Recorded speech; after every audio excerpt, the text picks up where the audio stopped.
Hanya butuh 10 menit. Begitulah kalimat yang keluar dari mulut seorang pria berpenampilan lusuh. Bukan seorang ahli teknologi berdasi, melainkan hanya seorang kurir pengantar makanan yang basah kuyup kehujanan. Ucapannya itu membuat seorang CEO cantik terbelalak tak percaya, dan seorang manajer sombong tertawa menghina. Namun, siapa sangka, 10 menit itulah yang akan mengubah takdir hidup mereka selamanya. Bagaimana mungkin seorang kurir biasa bisa mempermalukan lulusan terbaik luar negeri, hanya dengan jari jemarinya di atas layar tablet? Selamat datang kembali di saluran kesayangan kita, Ken Arok Productions. Sebelum kita masuk ke kisah yang penuh drama, romansa, dan air mata ini, tekan dulu tombol subscribe, like, dan tuliskan komentar kalian di bawah.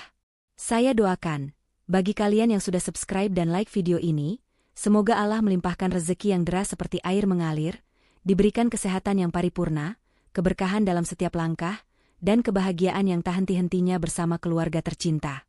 Amin, amin ya robbal alamin. Jangan lupa juga tulis di kolom komentar, dari kota mana saja kalian berasal? Mari kita saling sapa dan mengaminkan doa-doa baik ini. Insya Allah, dengan kehendak Tuhan semesta alam, doa kita bersama akan terkabul. Sudah siap tisu dan camilannya? Mari kita mulai ceritanya. Malam itu, langit kota Semarang seakan sedang menangis. Hujan deras mengguyur tanpa ampun, ditemani sambaran kilat yang sesekali menerangi jalanan basah di kawasan Gajah Mada. Namun, gemuruh di luar sana tidak ada apa-apanya dibandingkan dengan badai kepanikan yang sedang terjadi di lantai 20 gedung perkantoran mewah itu. Di sanalah markas besar Lumpia Logistik berada, sebuah perusahaan rintisan yang digadang-gadang akan menjadi raksasa teknologi baru di Indonesia. Tapi malam ini, kemegahan kantor itu terasa seperti neraka yang panas. Diana, sang direktur utama yang cantik dan anggun, berdiri mematung di depan jendela kaca besar. Wajahnya pucat pasi, seputih kertas dokumen yang berserakan di meja kerjanya. Matanya menatap nanar ke arah kerlap-kerlip lampu kota di bawah sana, namun pikirannya kalut. Besok adalah hari penentuan. Hari di mana aplikasi pelacak canggih milik perusahaannya harus diluncurkan di hadapan menteri dan para investor besar. Ini adalah pertaruhan terakhirnya. Jika gagal, perusahaan peninggalan ayahnya ini akan gulung tikar, dan ribuan karyawannya terancam kehilangan pekerjaan. Namun, kenyataan pahit justru menghantamnya tepat di ulu hati. Sistem utama aplikasi itu lumpuh total. Di layar proyektor raksasa di ruang rapat, hanya ada barisan tulisan berwarna merah yang menandakan kesalahan fatal. Puluhan pemrogram komputer terbaik yang sudah digaji mahal, kini hanya bisa tertunduk lesu dengan wajah berminyak dan mata panda karena kurang tidur. Mereka sudah menyerah.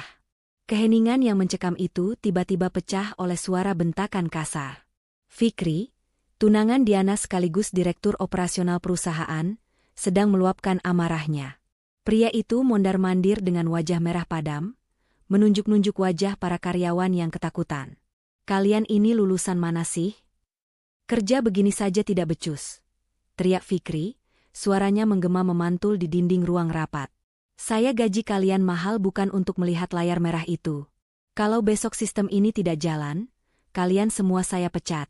Dengar itu, saya pecat tanpa pesangon.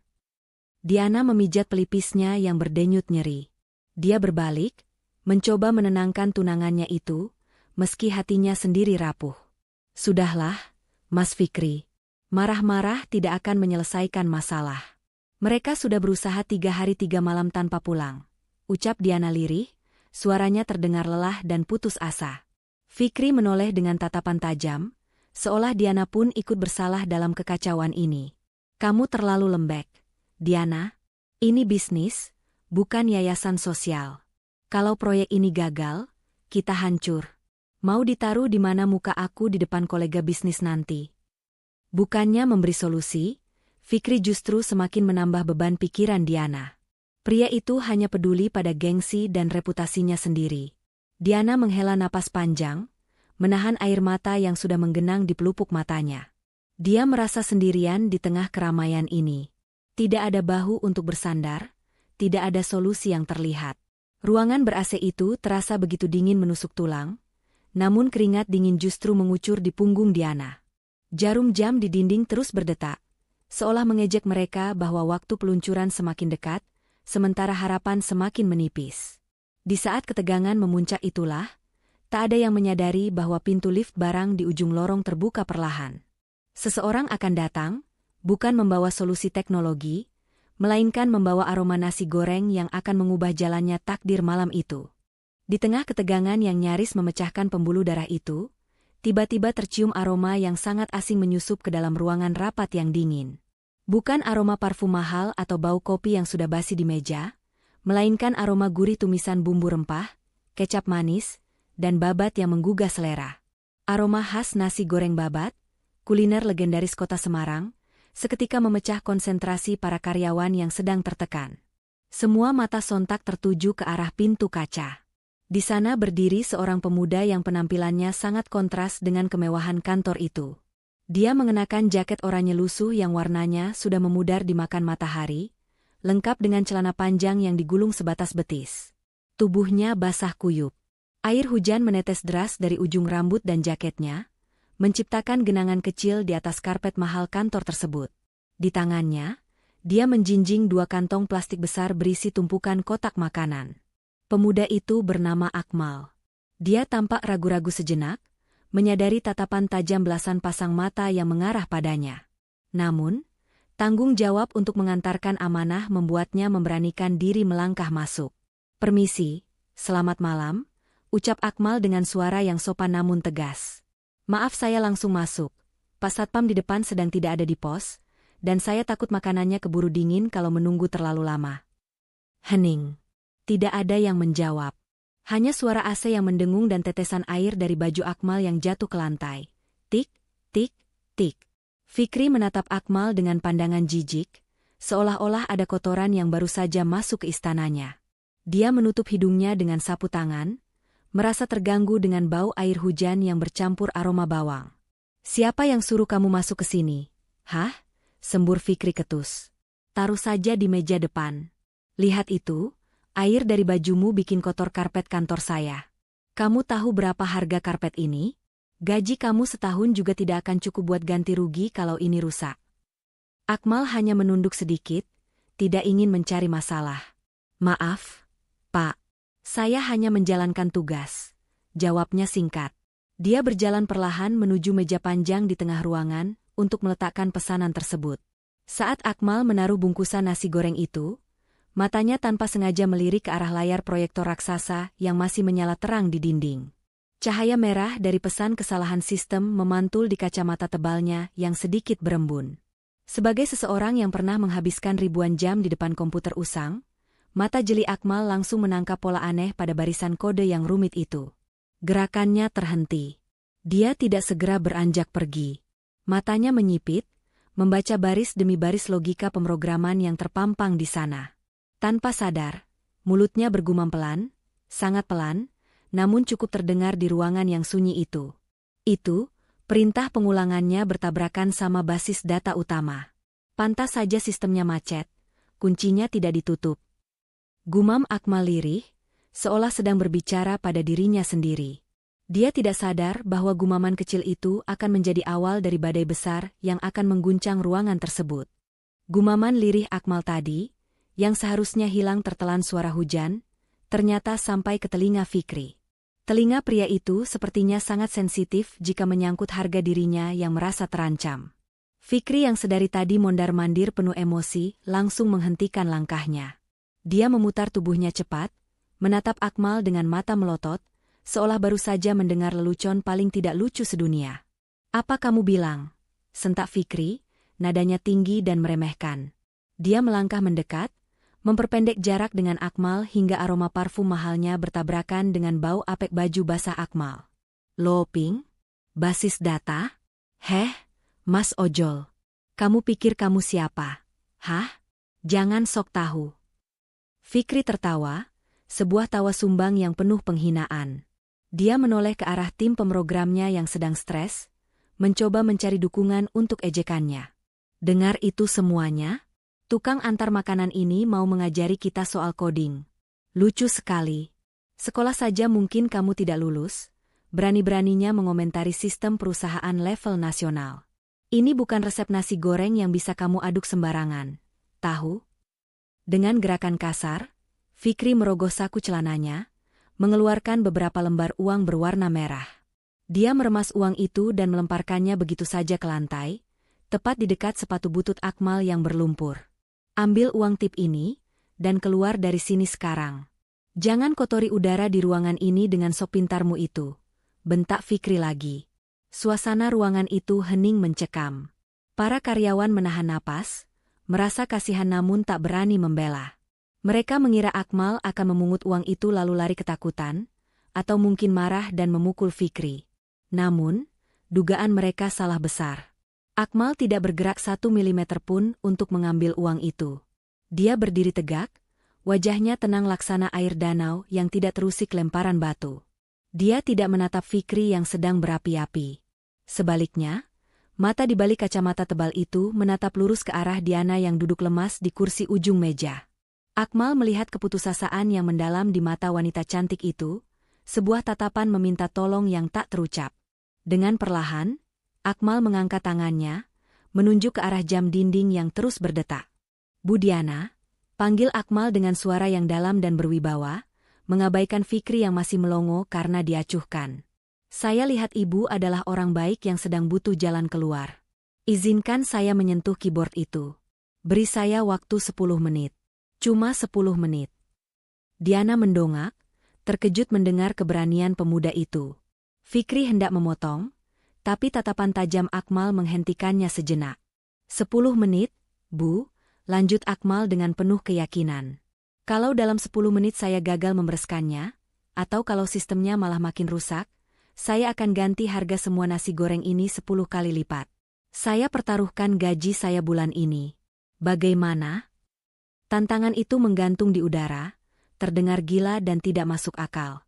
Seorang kurir mempertaruhkan gajinya untuk memperbaiki sistem yang gagal dikerjakan oleh belasan ahli.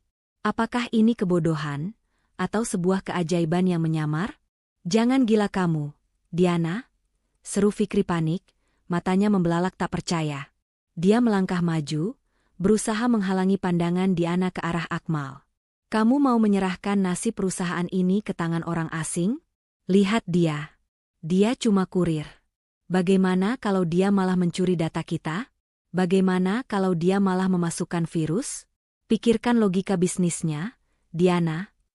Namun, Diana tidak menggubris racauan tunangannya itu. Matanya masih terpaku pada sorot mata di balik kacamata tebal Akmal. Di sana, Diana tidak melihat keraguan sedikit pun. Yang ia lihat hanyalah ketenangan samudra yang dalam, kontras sekali dengan kepanikan dangkal yang ditunjukkan Fikri. Dalam situasi hidup dan mati perusahaan seperti ini, insting seorang pemimpin seringkali bekerja lebih tajam daripada logika semata.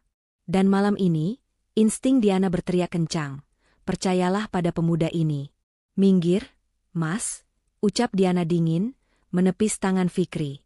Dia berdiri, merapikan blazernya, lalu menatap tajam ke arah Akmal. "Silakan. Kursi itu milikmu selama 10 menit. Tapi ingat ucapanmu tadi, jika kamu gagal, atau jika kamu berniat buruk, saya pastikan kamu akan berurusan dengan hukum, dan kamu akan membusuk di penjara." Akmal mengangguk singkat, sebuah anggukan penuh hormat tanpa rasa takut. "Terima kasih kepercayaannya, Bu." Tanpa membuang waktu, Akmal berjalan menuju meja komputer utama. Dia meletakkan helmnya yang basah di lantai. Kemudian, dengan gerakan yang tenang namun dramatis, dia mengeluarkan kacamata tebal berbingkai hitam dari saku jaketnya. Kacamata itu sedikit berembun karena suhu ruangan yang dingin. Dengan ujung kaos bagian dalam yang masih agak kering, dia mengelap lensa kacamata itu perlahan, lalu memakainya.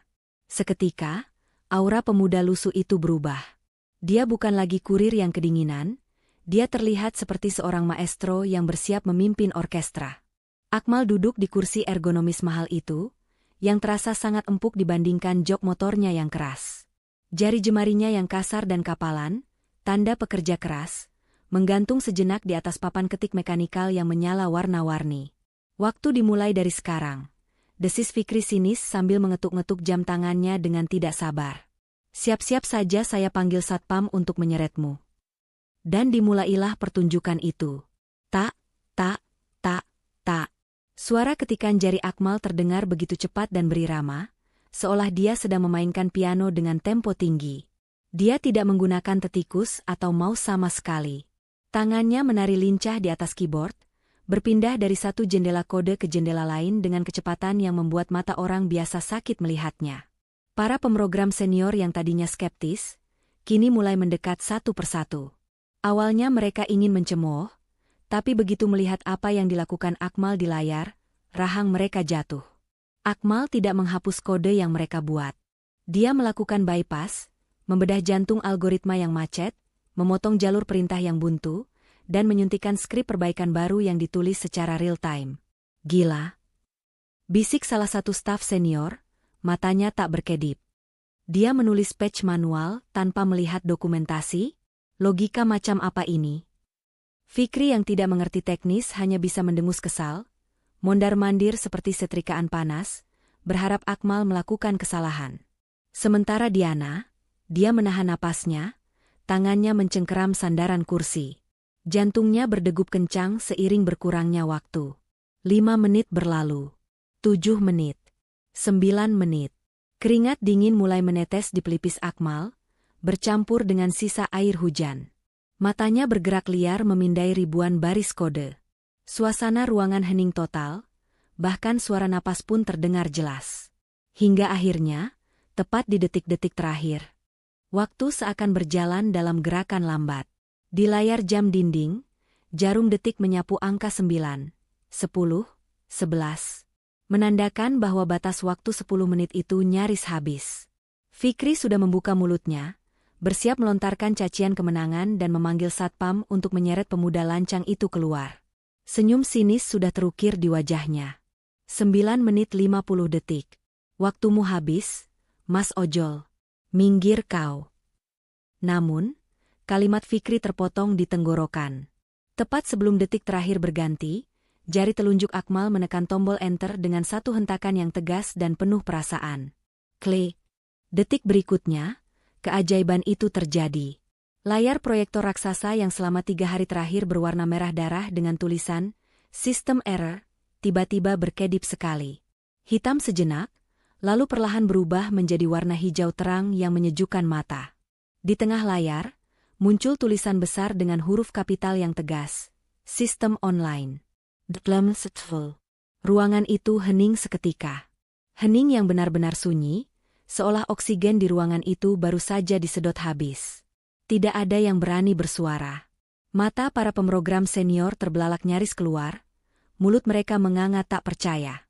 Sistem yang rumit itu, yang membuat mereka begadang berhari-hari tanpa hasil, kini berjalan mulus seperti jalan tol yang baru diaspal, hanya karena sentuhan jari seorang kurir pengantar makanan. Tidak mungkin. Desis Fikri, wajahnya pucat pasi seolah baru melihat hantu. Dia maju mendekat ke layar, menyentuhnya, berharap itu hanya gambar tempelan atau halusinasi. Ini pasti trik. Kau pasti merusak tampilannya saja kan? Diana mengabaikan tunangannya. Dia segera memeriksa tablet utamanya.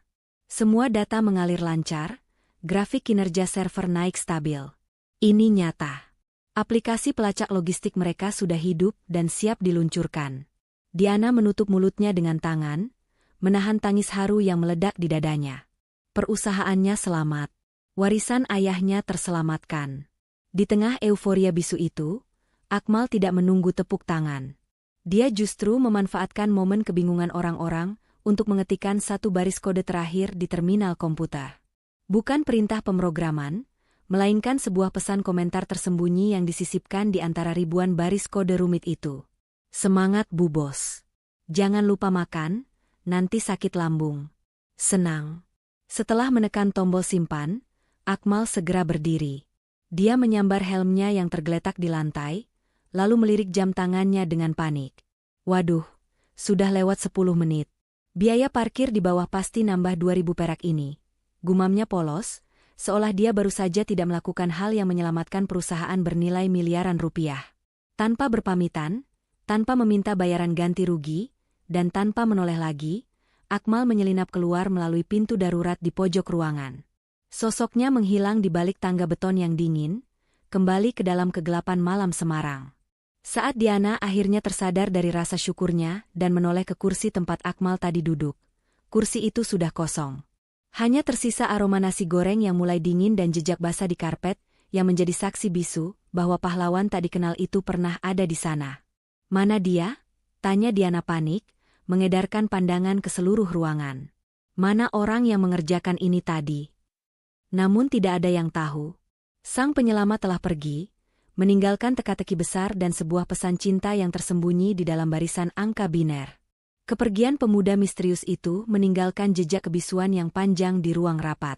Namun, bagi Diana, kepergian itu justru menyalakan sebuah rasa penasaran yang membakar. Wanita itu mendekatkan wajahnya ke layar monitor utama, memeriksa ulang pekerjaan yang baru saja diselesaikan dalam waktu singkat tersebut. Kodingannya rapi, efisien, dan memiliki logika yang jauh melampaui kemampuan tim ahlinya.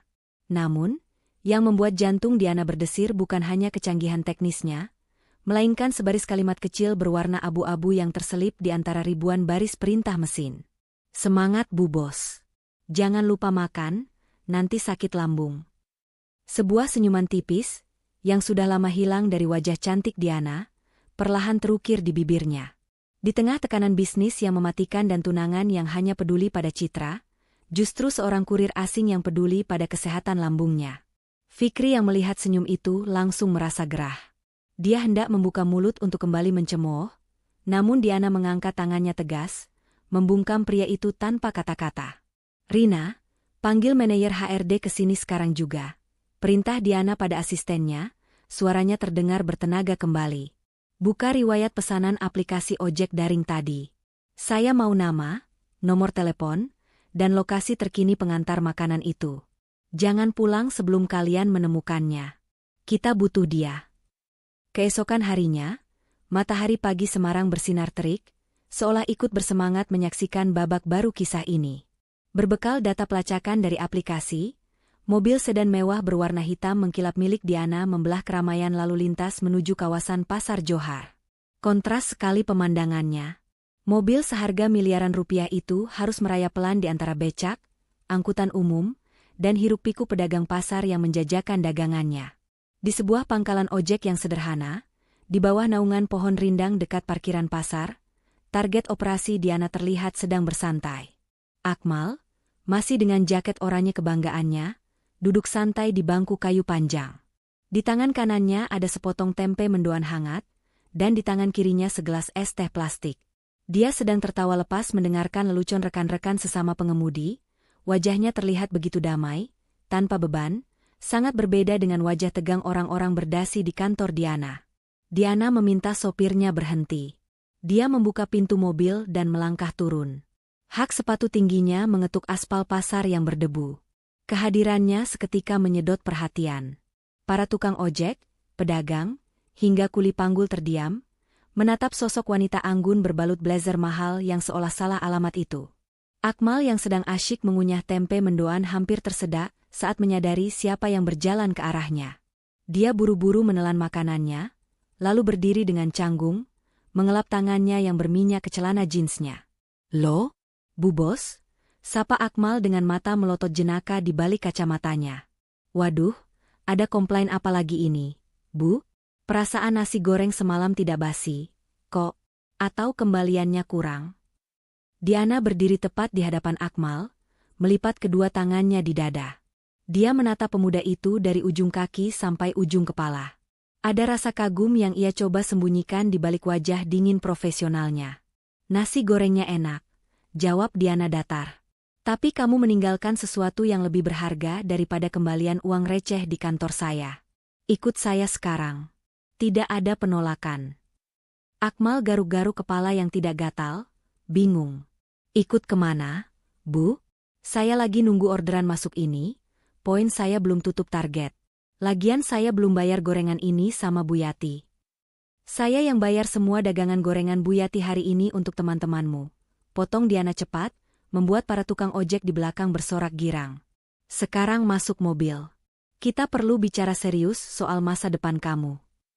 Suasana di kantor pusat lumpia logistik pagi itu mendadak riuh rendah seperti pasar yang baru buka. Bisik-bisik para karyawan terdengar di setiap sudut, dari pantry hingga lorong lift. Mereka menatap heran ketika melihat CEO mereka yang biasanya berjalan sendirian dengan wajah dingin, kini melangkah masuk didampingi seorang pria berjaket oranye lusuh.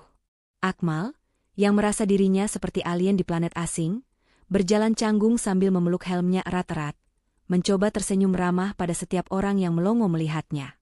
Sesampainya di ruangan kerja Diana yang luas dan berpendingin udara dingin, Diana langsung menyodorkan sebuah map tebal berwarna biru di atas meja marmernya. Fikri, yang entah sejak kapan sudah mengekor di belakang mereka dengan wajah masam, langsung memutar bola matanya malas. "Ini penawaran kontrak kerja untuk posisi Head of IT Security," ucap Diana tanpa basa-basi. "Gajinya 25 juta per bulan, fasilitas mobil dinas, dan asuransi kesehatan penuh. Kamu bisa mulai bekerja hari ini juga. Tanda tangani di sini."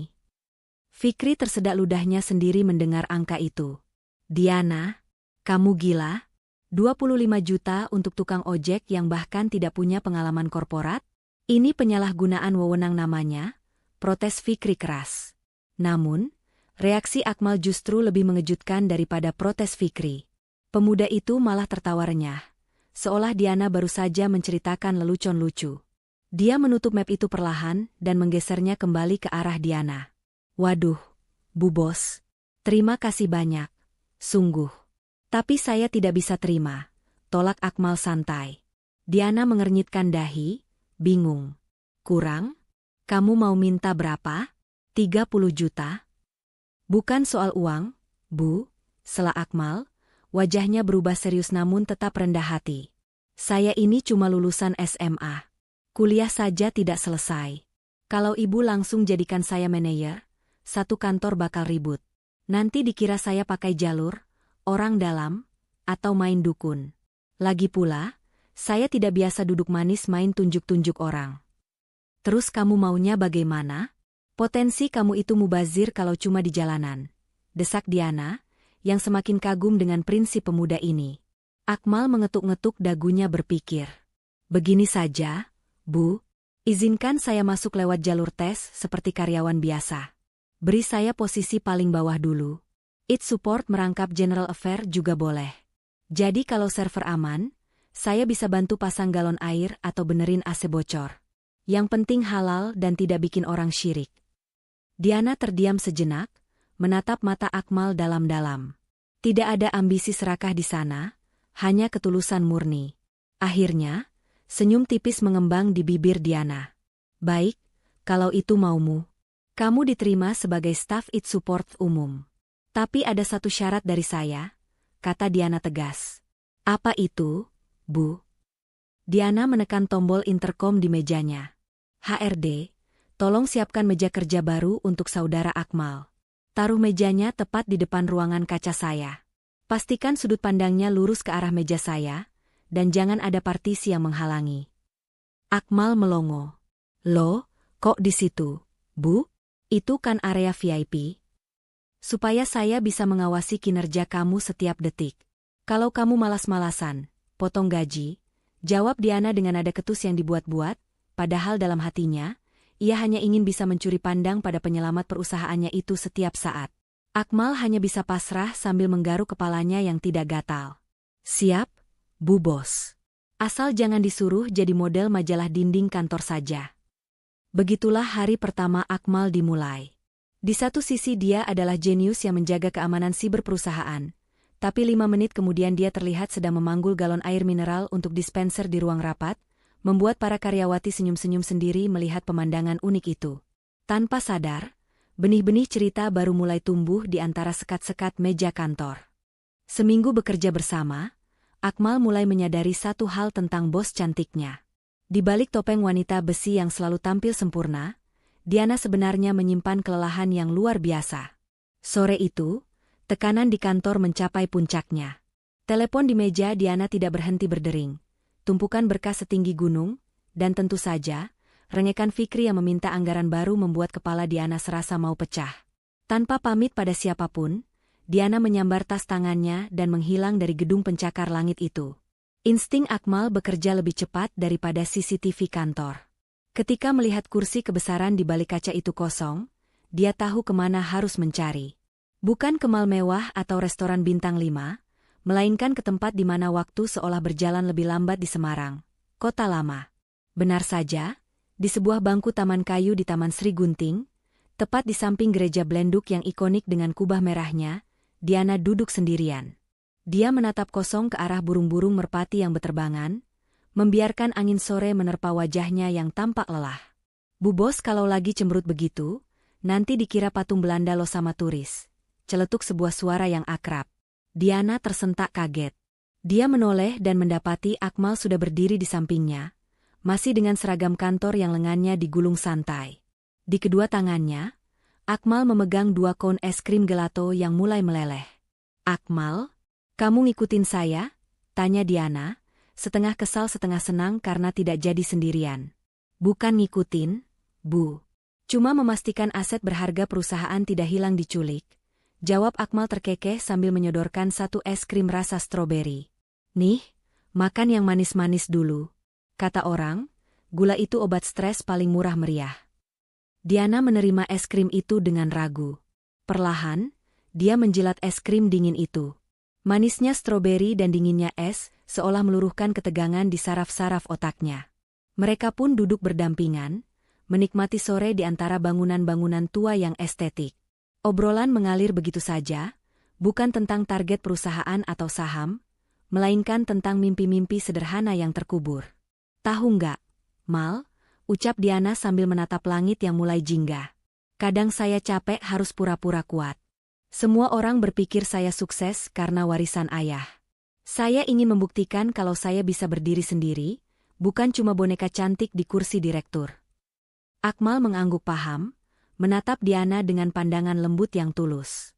"Ibu itu hebat kok. Buktinya ibu berani mempekerjakan mantan tukang ojek seperti saya. Itu butuh nyali besar." Diana tertawa kecil mendengar itu. Namun, tawa itu membuatnya sedikit ceroboh. Sisa krim es krim menempel di ujung hidung mancungnya tanpa ia sadari, membuatnya terlihat lucu sekaligus menggemaskan, jauh dari citra CEO yang angkuh. "Bu, diam sebentar," kata Akmal tiba-tiba. Sebelum Diana sempat bertanya, tangan Akmal bergerak spontan. Dengan selembar tisu di tangannya, dia membersihkan noda es krim di hidung Diana dengan gerakan yang sangat pelan dan hati-hati. Jarak wajah mereka begitu dekat saat itu. Diana bisa mencium aroma sabun cuci baju Akmal yang segar, dan melihat bintik-bintik coklat di mata pemuda itu. Waktu seolah berhenti berputar di kota lama. Sentuhan tangan Akmal, meski terhalang tisu, terasa menyengat seperti aliran listrik ribuan volt yang menjalar ke seluruh tubuh Diana.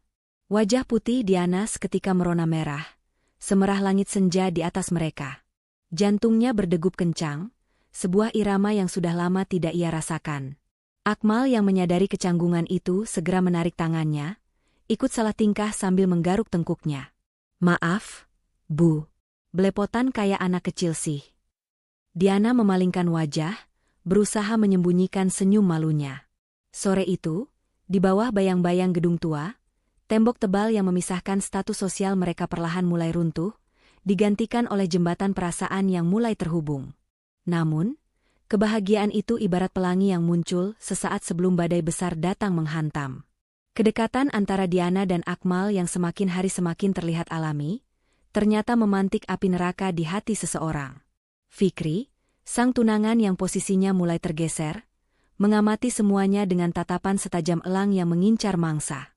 Siang itu di kantin kantor, pemandangan yang tak lazim kembali terjadi. Diana, yang biasanya hanya mau makan di restoran bintang 5 dengan menu ala barat, kini terlihat duduk di bangku plastik kantin karyawan. Di hadapannya tersaji semangkuk soto ayam Semarang yang mengepul panas, lengkap dengan sate kerang.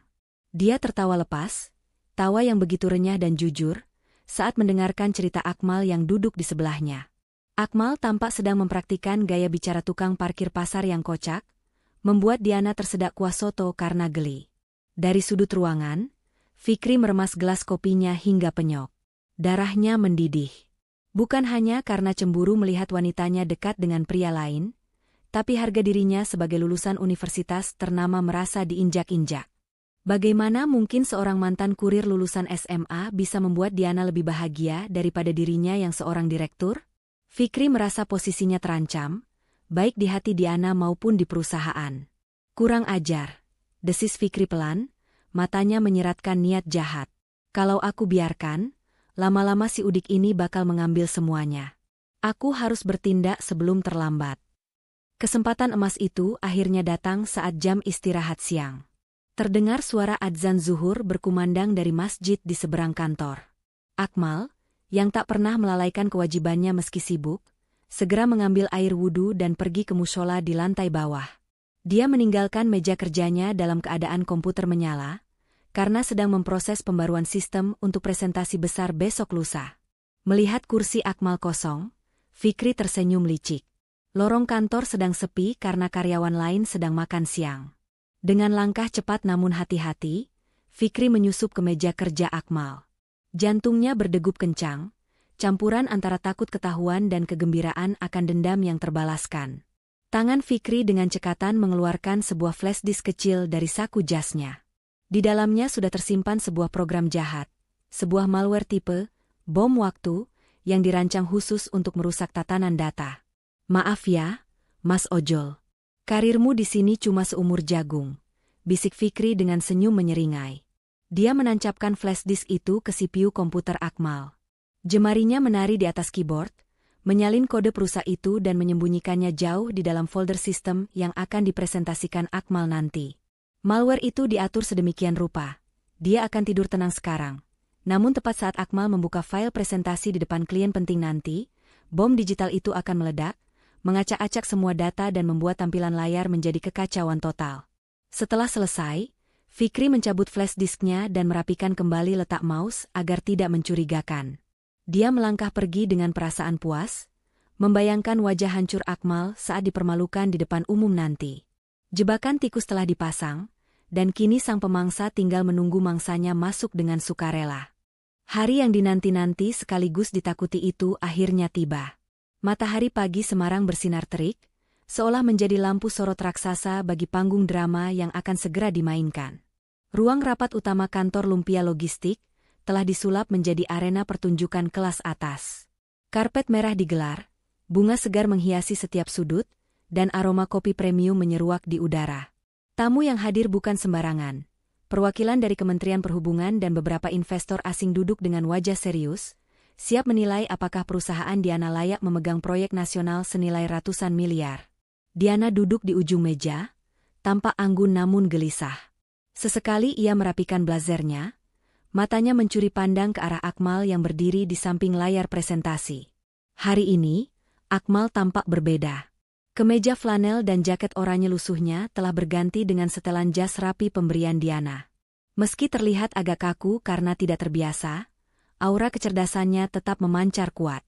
Fikri duduk di seberang Diana, mengetuk-ngetukkan pulpen mahalnya dengan ritme yang konstan, bibirnya menyunggingkan senyum tipis yang sulit diartikan.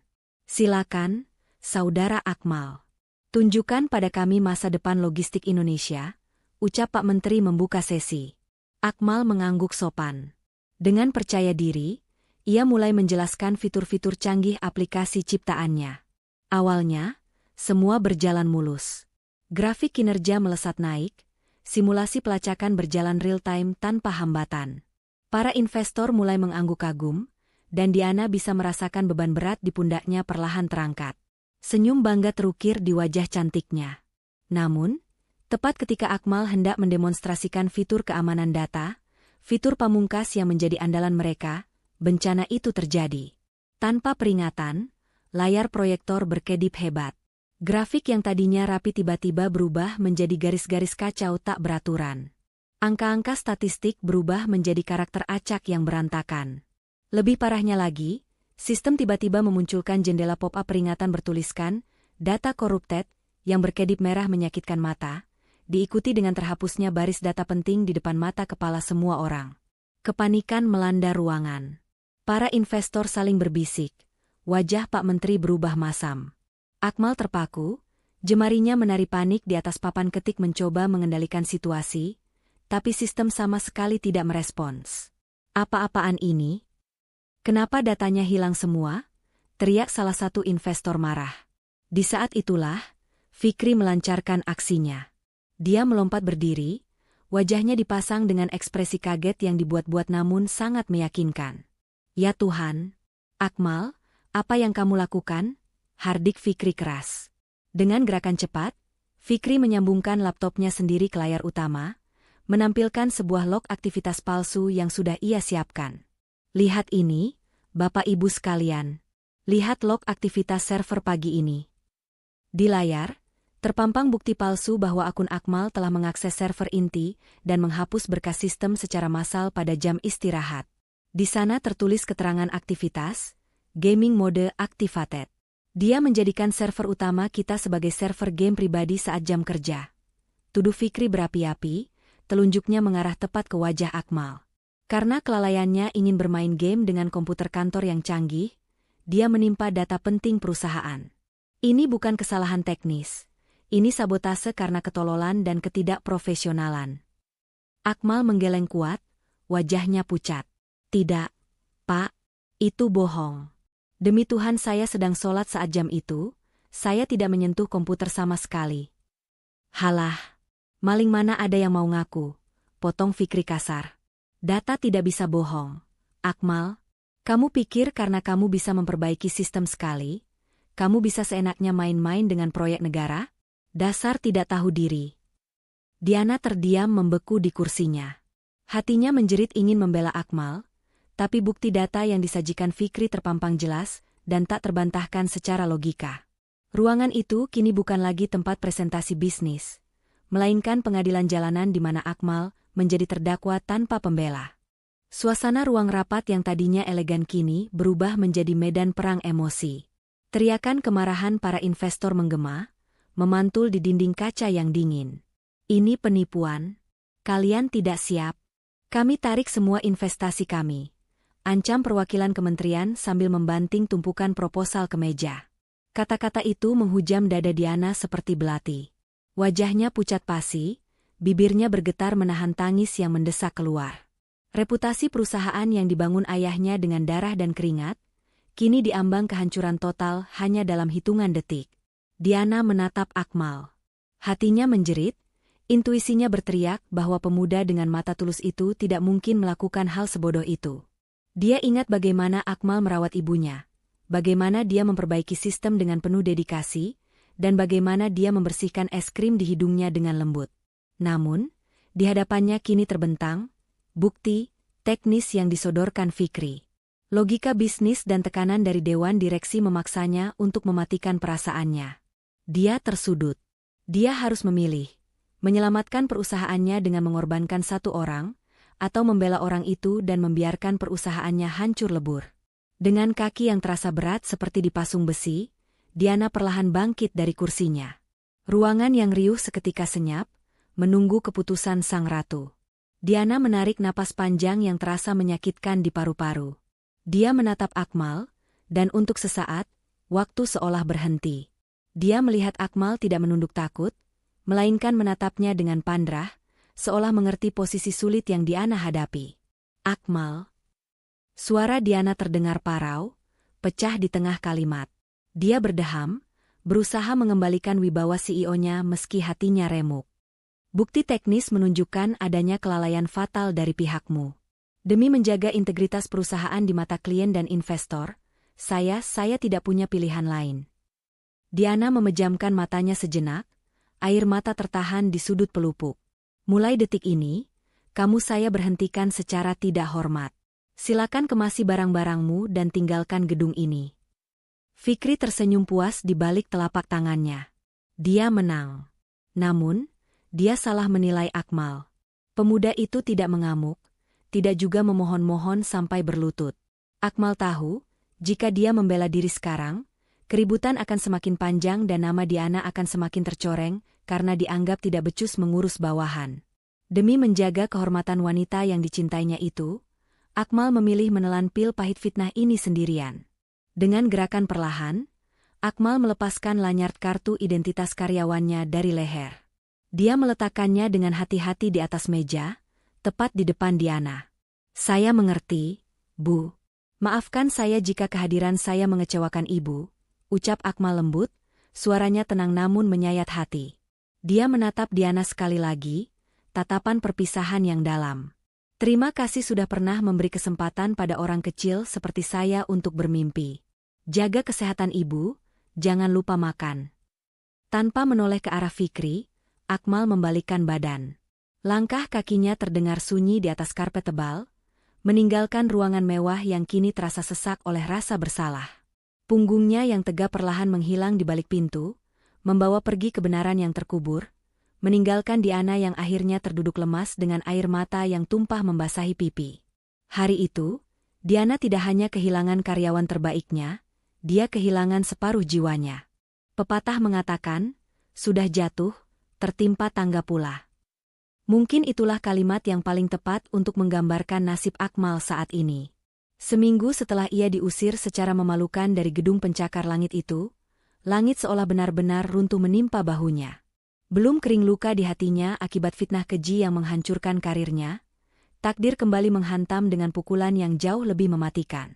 Ibunya, satu-satunya pelita hidup dan alasannya berjuang selama ini, mengembuskan napas terakhirnya setelah berjuang melawan penyakit komplikasi.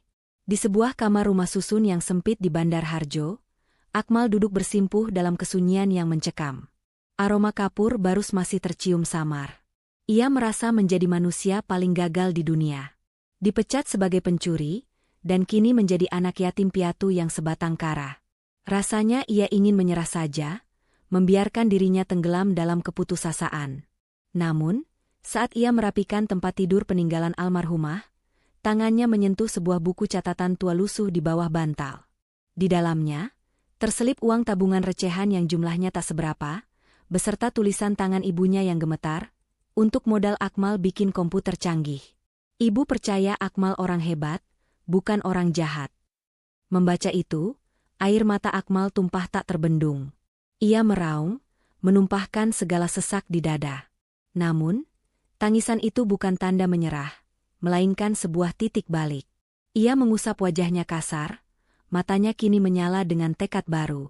Ia bersumpah di hadapan foto ibunya, ia tidak akan membiarkan fitnah Fikri mematikan mimpinya. Dari sudut warnet kecil yang pengap, ia akan membangun kerajaannya sendiri. Ia akan membuktikan pada dunia, dan pada Diana, siapa dirinya sebenarnya. Sementara itu, di seberang kota, suasana di ruang kerja Diana tak kalah suramnya. Meski dikelilingi kemewahan, ruangan itu terasa dingin dan kosong, seperti penjara kaca. Di luar, hujan deras mengguyur kota Semarang, seirama dengan kegalauan yang berkecamuk di hati sang CEO. Diana duduk termenung, tatapannya terkunci pada meja kerja kosong di depan ruangannya, meja bekas Akmal yang kini tak bertuan. Sudah seminggu berlalu, tapi bayang-bayang pemuda itu tak mau pergi. Fikri berulang kali mencoba masuk, membawakan bunga atau mengajak makan malam untuk merayakan bersihnya perusahaan dari pengkhianat, namun Diana selalu menolaknya dingin. Intuisinya sebagai wanita terus berteriak bahwa ada yang salah. Logika, bukti data, yang disodorkan Fikri bertolak belakang dengan apa yang dirasakan hatinya. Tangan Diana perlahan membuka kembali laptopnya. Ia mencari berkas kodingan lama, berkas pertama yang pernah diperbaiki Akmal dalam 10 menit. Tulisan itu masih ada di sana, terselip diam-diam di antara baris kode semangat Bu Bos. Jangan lupa makan, nanti sakit lambung. Senang. Pertahanan Diana runtuh seketika. Ia terisak pelan. Dadanya sesak oleh kerinduan yang menyiksa. Ia rindu momen sederhana itu. Ia rindu makan soto ayam di kantin yang bising. Ia rindu sensasi dingin es krim gelato di kota lama. Dan yang paling menyakitkan, ia rindu rasa aman saat berada di dekat Akmal. Rasa bersalah menghantuinya. Bagaimana jika ia salah? Bagaimana jika ia baru saja membuang berlian demi mempertahankan batu kerikil? Malam itu, di tengah gemuruh hujan, dua hati yang terpisah jarak sama-sama terluka, namun dengan cara yang berbeda. Satu terluka karena kehilangan arah, satu lagi terluka karena kehilangan kepercayaan. Sepandai-pandainya bangkai ditutupi, baunya pasti akan tercium juga. Begitu pula dengan kejahatan yang dilakukan Fikri. Dia mengira dengan menyingkirkan Akmal, posisinya akan aman selamanya. Namun, dia lupa bahwa di departemen IT, ada mata-mata kecil yang selalu mengawasi dalam diam. Rian, seorang staf junior berkacamata tebal yang sangat mengidolakan Akmal, merasa ada yang janggal dengan data yang dipresentasikan Fikri waktu itu. Rian tahu betul kebiasaan Akmal yang selalu mematikan layar monitor saat pergi sholat, jadi tuduhan bermain game itu terdengar sangat tidak masuk akal baginya. Diam-diam, saat kantor sudah sepi, Rian melakukan investigasi digital. Dia tidak memeriksa laporan yang dicetak Fikri, melainkan masuk ke dalam kernel sistem, menggali jejak digital yang tertinggal di lapisan terdalam server. Jantung Rian berdegup kencang saat menemukan sebuah anomali. Ternyata, pada jam kejadian, komputer Akmal memang aktif, tapi bukan dikendalikan secara fisik, melainkan diakses secara jarak jauh atau remote. Dan ketika Rian melacak alamat protokol internet atau IP address sang penyusup, jejak itu mengarah lurus ke satu ruangan. Ruangan Direktur Operasional, ruangan Fikri. Dengan tangan gemetar membawa bukti hasil audit forensik digital yang sudah divalidasi oleh pihak eksternal, Rian memberanikan diri mengetuk pintu ruangan Diana. Apa yang dilihat Diana dalam laporan itu membuat darahnya mendidih hingga ke ubun-ubun. Rasa sedihnya seketika berubah menjadi murka yang menyala-nyala. Ternyata, selama ini dia telah dimanipulasi oleh orang terdekatnya sendiri untuk menghancurkan orang yang paling tulus padanya. Tanpa menunggu lama, Diana memanggil Fikri lewat interkom. Nada suaranya dingin, datar, namun menyimpan badai. Fikri masuk dengan senyum lebar penuh kemenangan, mengira Diana akhirnya mau menerima ajakan makan malamnya. Dia bahkan sudah merapikan dasinya, bersiap menebar pesona. "Ada apa, sayang? Kangen ya?" goda Fikri sambil hendak duduk. Namun, belum sempat pantatnya menyentuh kursi, sebuah map tebal melayang dan menghantam dadanya. Kertas-kertas berhamburan ke lantai, memperlihatkan grafik dan deretan angka bukti kejahatannya. Fikri memungut satu lembar, dan seketika wajahnya yang arogan berubah pucat pasi seperti mayat. "Jelaskan itu, Mas Fikri," suara Diana bergetar menahan amarah yang meledak. "Jelaskan kenapa IP address komputer kamu terdeteksi menanam malware di komputer Akmal tepat saat dia sedang sholat. Jelaskan kenapa tunanganku sendiri tega menyabotase perusahaanku hanya karena cemburu buta." Fikri gagap, keringat dingin sebesar biji jagung meluncur deras di pelipisnya. Diana, dengerin aku dulu. Ini pasti salah paham. Ini rekayasa si Akmal itu buat memfitnah aku balik. "Cukup," bentak Diana, suaranya menggelegar memenuhi ruangan. Dia berdiri, menatap Fikri dengan tatapan jijik yang belum pernah dia perlihatkan sebelumnya. "Auditor independen sudah memverifikasi semuanya. Kamu bukan cuma menghancurkan sistem, Fikri. Kamu menghancurkan hidup orang baik yang tulang punggung keluarga.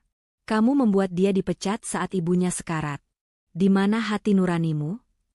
Fikri mencoba mendekat untuk meraih tangan Diana, tapi Diana mundur selangkah. "Mulai detik ini, pertunangan kita batal. Dan sebagai CEO, aku memecatmu secara tidak hormat. Silakan keluar sekarang, sebelum petugas keamanan menyeretmu dan menyerahkanmu ke polisi atas tuduhan perusakan aset digital perusahaan." Fikri ternganga. Dunianya runtuh dalam sekejap. Dia diusir keluar dari gedung itu dengan ditonton oleh ratusan karyawan yang berbisik mencemooh. Karma telah datang menjemput, membuktikan bahwa kebenaran mungkin bisa disalahkan, tapi tak akan pernah bisa dikalahkan. Waktu adalah penyembuh sekaligus pemahat terbaik. 2 tahun telah berlalu sejak badai fitnah itu memporak-porandakan kehidupan di kantor Lumpia Logistik. Musim berganti, dan kota Semarang terus berdenyut dengan dinamika kemajuannya. Di salah satu gedung tertinggi dan termewah di kota ini, Hotel Gumaya Tower, sebuah perhelatan akbar sedang digelar. Ballroom hotel yang megah dengan lampu kristal menggantung di langit-langit itu dipadati oleh ribuan orang.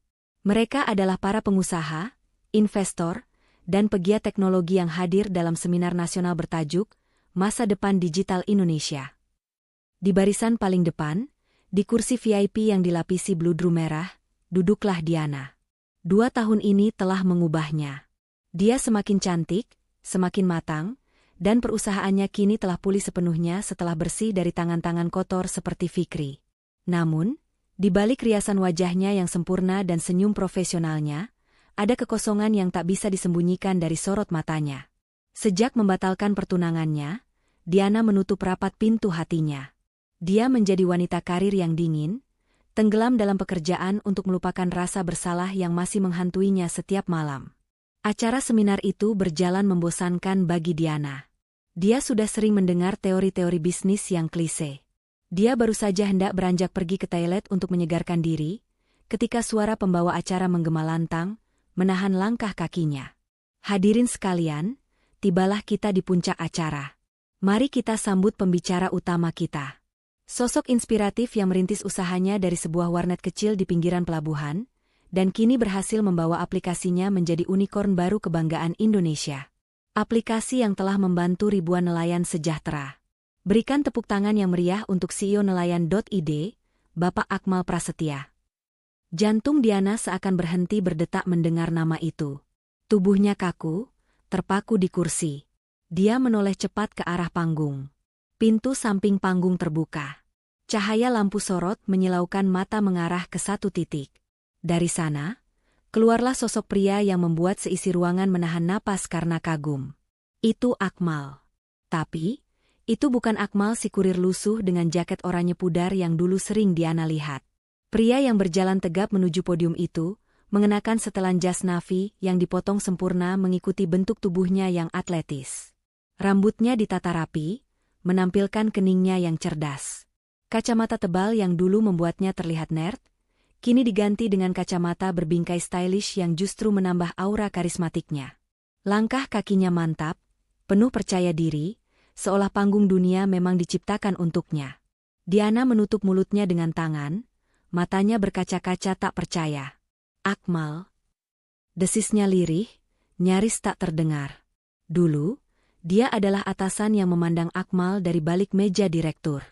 Kini, dia harus mendongak menatap Akmal yang berdiri gagah di atas panggung, bersinar terang laksana bintang yang telah menemukan orbitnya. Pria yang dulu ia usir, kini telah menjelma menjadi sosok yang jauh lebih besar dari bayangan Diana sekalipun. Transformasi itu begitu nyata, begitu menyakitkan, sekaligus begitu indah.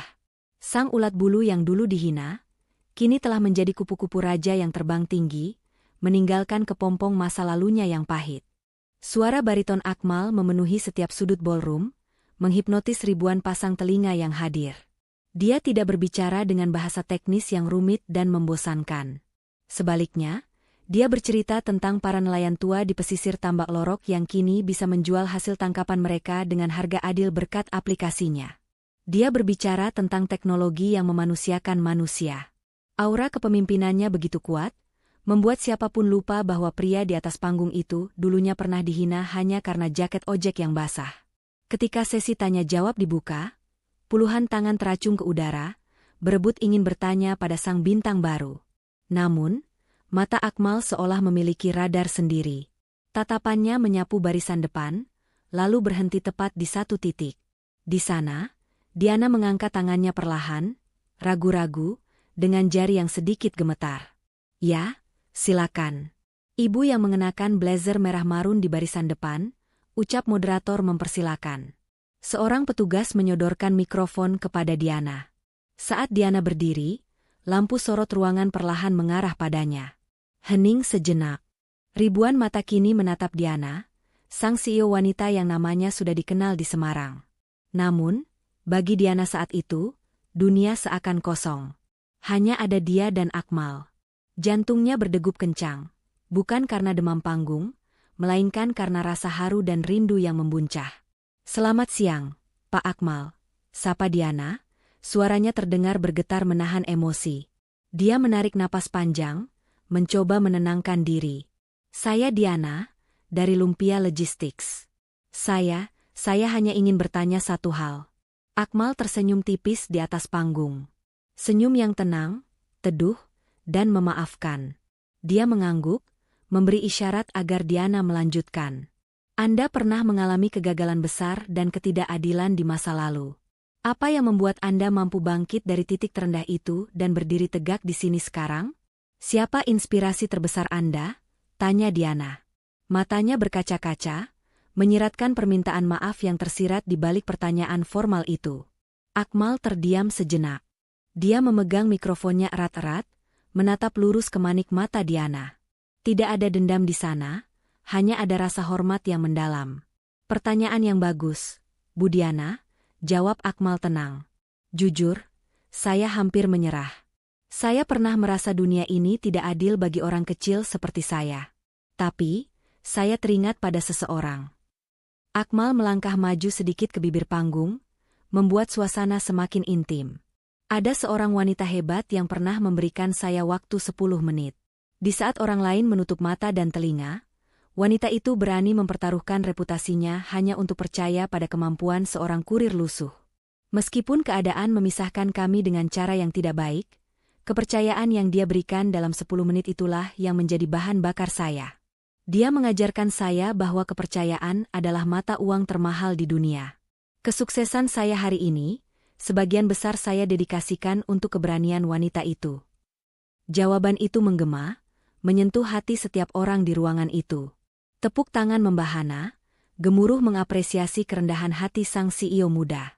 Namun di tengah riuh tepuk tangan itu, Diana tidak kuat lagi membendung air matanya. Pertahanan dirinya runtuh. Dia tahu, wanita yang dimaksud Akmal adalah dirinya. Akmal tidak membencinya.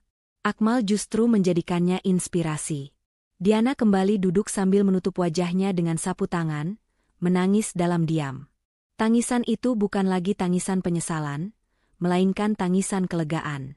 Beban berat yang selama 2 tahun ini menghimpit dadanya, perlahan mulai terangkat seiring dengan tepuk tangan yang terus bergemuruh. Acara seminar telah usai. Ribuan orang mulai membubarkan diri, membawa pulang inspirasi baru. Namun, kisah kita belum berakhir di sana.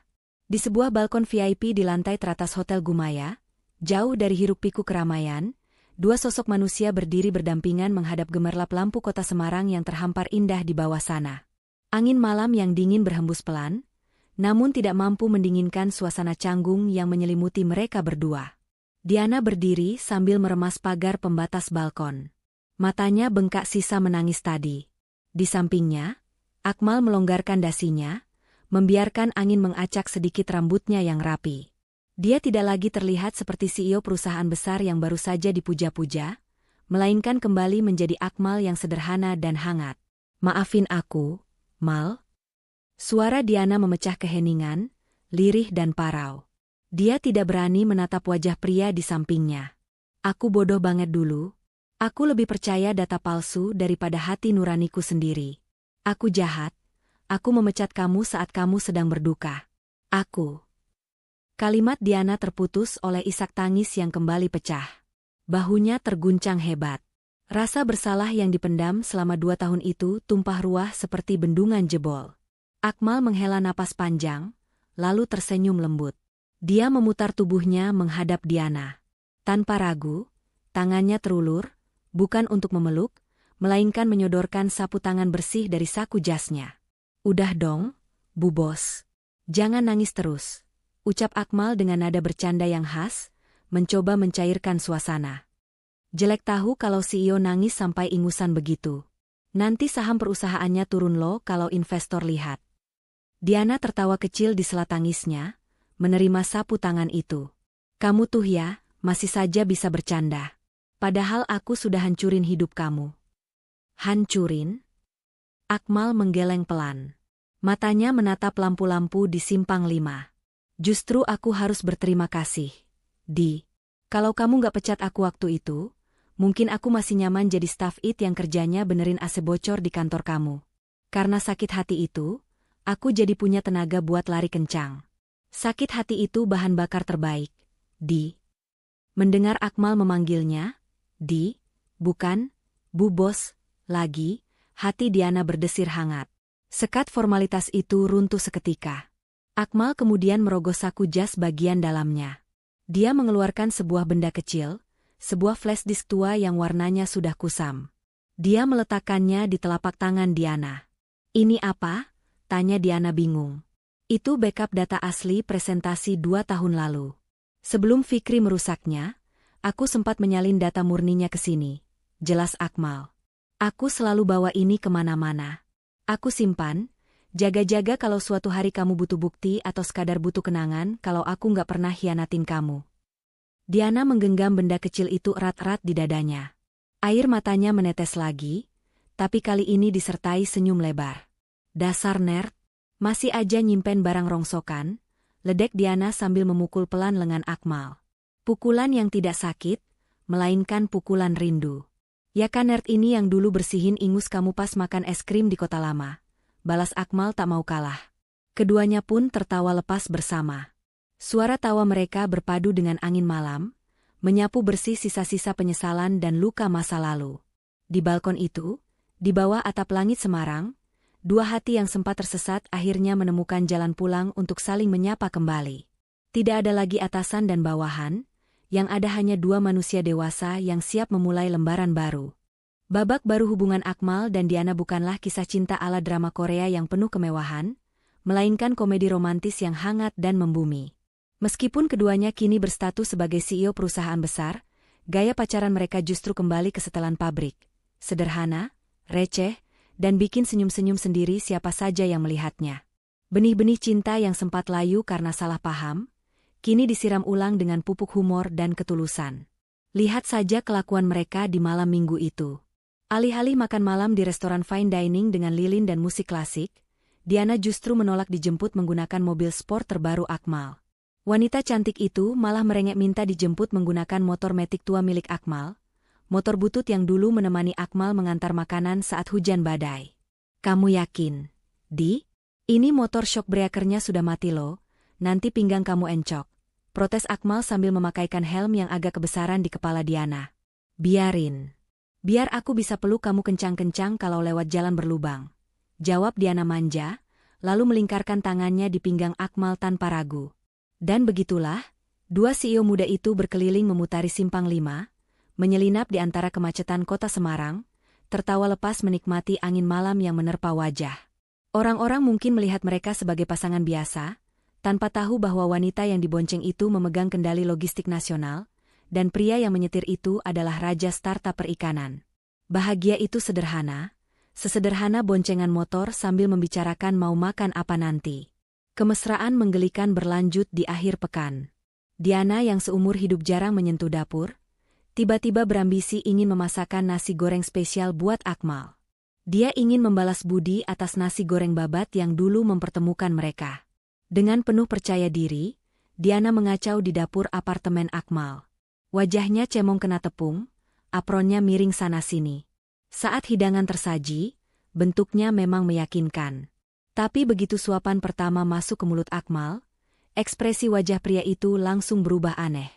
Matanya melotot, dahinya berkerut menahan rasa asin yang luar biasa. Rupanya, Diana salah membedakan toples garam dan gula. Gimana? Enak enggak? Tanya Diana antusias, matanya berbinar menunggu pujian. Akmal menelan ludah susah payah, lalu tersenyum paksa sambil meraih gelas air putih besar-besar. Enak banget, Di.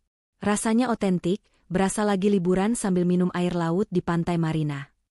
Diana langsung cemberut, sadar kalau dia gagal total.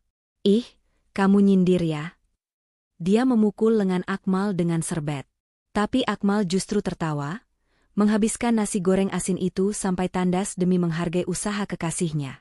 Baginya, rasa asin itu tak sebanding dengan manisnya perhatian Diana. Momen paling manis terjadi setiap malam. Meskipun sibuk luar biasa, mereka punya ritual wajib, video call sebelum tidur. Seringkali, tidak ada percakapan penting. Akmal sibuk mengetik kodingan di laptopnya dengan wajah serius. Sementara Diana di seberang sana hanya dia menatap layar ponselnya.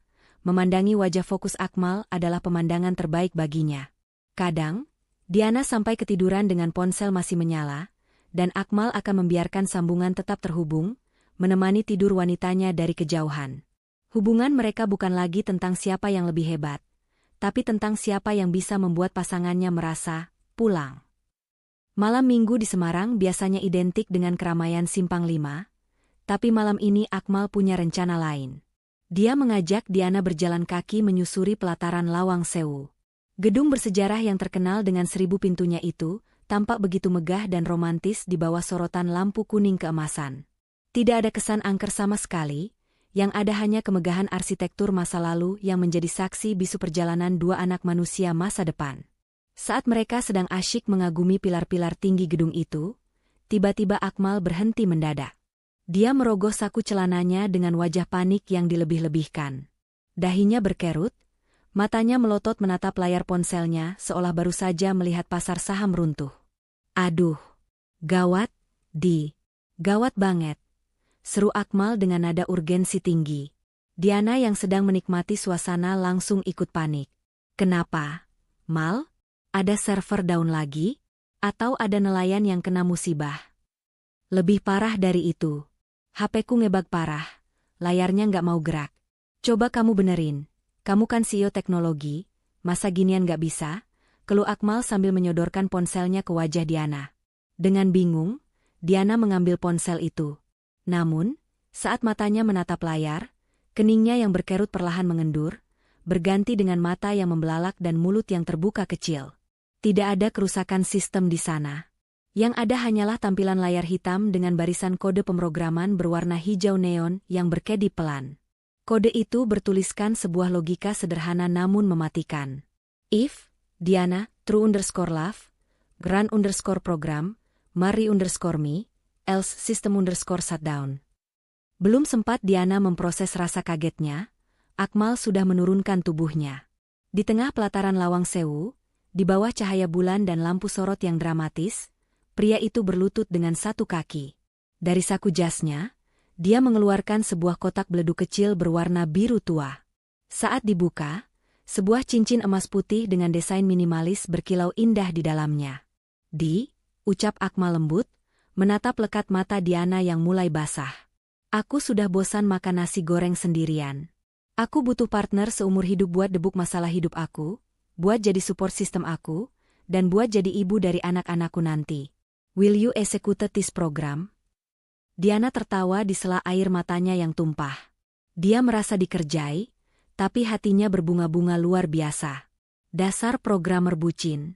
Kamu tuh ya, ngelamar aja masih pakai kodingan. Diana mengangguk mantap, lalu berteriak kecil, yes, execute program. Sistem online forever.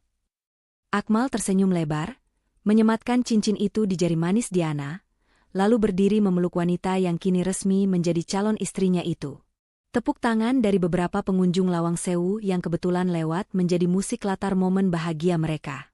Beberapa bulan kemudian, janji itu diikat dalam ikatan suci yang sesungguhnya. Bukan di gedung mewah pusat kota, mereka memilih Candi Gedong Songo di kaki Gunung Ungaran sebagai saksi. Di ketinggian yang sejuk, dikelilingi kabut tipis dan pemandangan hijau yang asri, pernikahan adat Jawa modern itu digelar. Akmal tampak gagah dengan beskap putih, sementara Diana terlihat bak bidadari turun dari kayangan dengan kebaya putih anggun. Tidak ada pesta pora berlebihan, hanya akad nikah yang sakral dan resepsi hangat bersama keluarga dan kerabat dekat.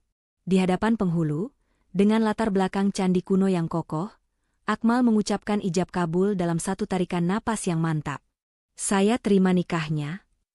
Kata, sah, yang bergema di udara dingin pegunungan itu menandakan satu hal.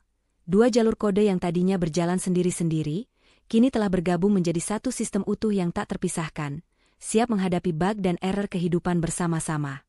Apakah setelah menikah hidup mereka berubah menjadi negeri dongeng yang serba sempurna? Tentu saja tidak. Mari kita bicara jujur. Menyatukan dua isi kepala yang sama-sama keras, sama-sama pemimpin perusahaan, dan sama-sama sibuk di bawah satu atap, adalah tantangan tersendiri yang jauh lebih rumit daripada memecahkan kode pemrograman manapun. Pagi hari di kediaman Akmal dan Diana di kawasan candi yang asri seringkali dimulai bukan dengan kicauan burung, melainkan dengan perang dingin, memperebutkan kamar mandi. Bayangkan saja, pukul 7 pagi, dua CEO ini sudah harus rapi. Mal, kamu di dalam ngapain sih? Luluran? Aku ada rapat jam 8 teng. Teriak Diana sambil menggedor pintu kamar mandi dengan tidak sabar. Sabar, sayang. Ini aku lagi sikat gigi sambil reply email klien, efisiensi waktu. Sahut Akmal dari dalam dengan mulut penuh busa pasta gigi. Romantisme mereka juga unik. Diana yang perfeksionis di kantor, ternyata sering ceroboh di dapur. Pernah suatu pagi, dia bersikeras ingin membuatkan sarapan roti bakar spesial sebagai tanda cinta. Hasilnya, roti itu bukan berwarna coklat keemasan, melainkan hitam legam seperti arang batok kelapa. Akmal, sebagai suami yang tahu diri dan ingin menjaga keharmonisan rumah tangga, hanya bisa menatap roti gosong itu dengan pasrah. Ini konsepnya Darmode ya, Tanya Akmal sambil menahan tawa. Udah makan aja? Itu arang aktif. Bagus buat pencernaan tahu, elak Diana dengan wajah memerah. Dan dengan gagah berani, Akmal menghabiskan roti itu sambil sesekali meneguk air putih banyak-banyak. Baginya, rasa pahit roti itu tidak sebanding dengan manisnya usaha sang istri. 5 tahun berlalu dengan cepat. Rumah itu kini semakin hidup dengan kehadiran seorang putri kecil bernama Alia. Gadis cilik berambut ikal itu mewarisi mata cerdas ayahnya dan senyum manis ibunya. Suatu sore yang tenang, di ruang keluarga yang hangat, Akmal sedang duduk di sofa sambil memangku laptopnya. Alia duduk di pangkuannya, matanya bulat menatap layar penuh warna. Namun, perhatian Alia teralihkan pada sebuah bingkai foto tua yang terpajang di meja sudut. Foto seorang pemuda kurus berjaket oranye lusuh yang sedang basah kuyup. Ayah, panggil Alia sambil menunjuk foto itu dengan jari mungilnya. Itu siapa? Kok bajunya jelek? Nggak kayak baju ayah sekarang. Akmal tersenyum. Dia menutup laptopnya, lalu mengangkat putrinya agar bisa melihat foto itu lebih jelas. Diana yang baru datang membawa nampan berisi teh hangat dan pisang goreng, berhenti sejenak di ambang pintu, menyimak percakapan dua orang tercintanya itu. Itu ayah, nak, jawab Akmal lembut. Dulu, ayah bukan siapa-siapa. Ayah cuma punya jaket basah itu, keberanian, dan waktu 10 menit. 10 menit buat apa? Yah, tanya Alia polos. 10 menit untuk membuktikan pada dunia, dan terutama pada bunda, bahwa ayah pantas dipercaya. 10 menit yang mengubah nasib ayah dari pengantar makanan jadi pemimpin perusahaan. Diana meletakkan nampan, lalu duduk di samping mereka. Dia menyandarkan kepalanya di bahu Akmal, sementara tangannya mengusap rambut Alia. Dan 10 menit itu adalah waktu terbaik yang pernah bunda berikan seumur hidup bunda. Sambung Diana, mengecup pipi suaminya. Akmal merangkul istri dan anaknya dalam satu pelukan hangat. Dulu ayah cuma punya 10 menit untuk bikin bunda kagum. Tapi sekarang... Akmal menatap mata Diana dalam-dalam. Ayah punya sisa usia ayah seumur hidup untuk membuat bunda dan Alia bahagia. Itu janji ayah. Dan janji ini nggak akan pernah error. Kamera kehidupan seolah bergerak mundur perlahan, menjauh dari jendela rumah mereka. Menampilkan gambaran sebuah keluarga kecil yang sedang tertawa bahagia di tengah hangatnya matahari sore kota Semarang. Kisah tentang prasangka, perjuangan, dan cinta yang tumbuh dari sela-sela kode biner itu pun berakhir dengan indah. Bukan karena mereka sempurna, tapi karena mereka saling melengkapi celah satu sama lain. Begitulah sahabat Ken Arok, kisah perjalanan cinta Akmal dan Diana. Dari seorang kurir yang diremehkan, menjadi suami yang diandalkan. Cerita ini mengajarkan kita satu hal penting. Jangan pernah menilai buku dari sampulnya, dan jangan pernah meremehkan seseorang hanya karena penampilannya saat ini. Roda kehidupan itu berputar. Siapa yang hari ini kehujanan di jalanan, bisa jadi esok hari memimpin masa depan. Bagaimana menurut kalian? Apakah kalian pernah punya pengalaman diremehkan seperti Akmal? Atau punya pasangan yang masakannya gosong tapi tetap disayang? Tulis pengalaman kalian di kolom komentar ya. Terima kasih sudah menonton sampai habis. Bagi yang belum, jangan lupa tekan tombol subscribe dan nyalakan loncengnya agar tidak ketinggalan kisah-kisah inspiratif berikutnya dari Ken Arok Productions. Saya pamit undur diri. Ingat, rezeki bisa datang dari mana saja, bahkan dari waktu 10 menit yang tak terduga. Sampai jumpa di video selanjutnya. Salam sukses dan bahagia selalu. Wassalamualaikum warahmatullahi wabarakatuh.